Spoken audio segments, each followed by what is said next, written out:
அன்பான உறவுகள் அனைவருக்கும் வணக்கம். சிவனடியார்களாக இருந்தாலும் சரி, சிவனை வழிபடுறவங்களா இருந்தாலும் சரி, சிவன் கோவிலுக்கு செல்றவங்களா இருந்தாலும் சரி, நமக்கு வாயில உச்சரிக்கக்கூடிய நாமம் சிவாய நம, ஓம் நமக் சிவாய. இந்த நாமம் சரியாதான் உச்சரிக்கிறோமா? சரியான முறையில் கடவுளை போய் சேருதா? நாம் உச்சரிக்கிறனால நமக்கு என்ன பலன் கிடைக்கும்? இதெல்லாம் தெரிஞ்சுக்க நம்மளோட சேனலை இப்போ தான் ஃபஸ்ட் டைம் பார்க்குறீங்க அப்படின்னா நம்ம சேனலை சப்ஸ்கிரைப் பண்ணிக்கோங்க.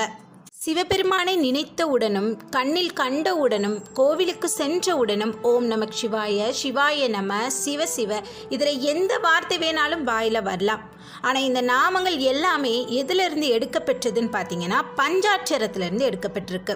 இந்த பஞ்சாட்சரங்கள் 5 பஞ்சாட்சரத்தை உள்ளடக்கி இருக்கு. அந்த 5 பஞ்சாட்சரங்கள் என்னன்னா ஸ்தூல பஞ்சாட்சரம், சூட்சும பஞ்சாட்சரம், அதிசூட்சும பஞ்சாட்சரம், காரண பஞ்சாட்சரம், மகா காரண பஞ்சாட்சரம். இதுல முதல் பஞ்சாட்சரமான ஸ்தூல பஞ்சாட்சரத்தோட நாமம் நமச்சிவாய.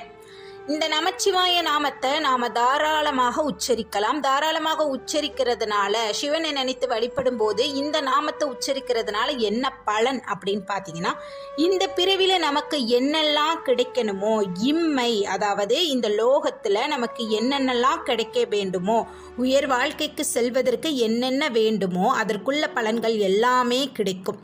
ஏனென்றால் இந்த நாமத்தை, அதாவது நமசிவாய நாமத்தை, இந்த நாமத்தை தான் மாணிக்க வாசகர் திருவாசகத்தை இயற்றும் போது நமச்சிவாய வாழ்க நாதந்தாள் வாழ்க இமைப்பொழுதும் என் நெஞ்சில் நீங்காதான் தாழ்வாழ்கன்னு சொல்லி திருவாசகத்தையே அவர் இயற்றியிருக்காரு. இதனால இந்த நாமத்தை தாராளமா சிவனை வேண்டி வழிபடலாம். இரண்டாவது பஞ்சாட்சரம் சூட்சும பஞ்சாட்சரம்.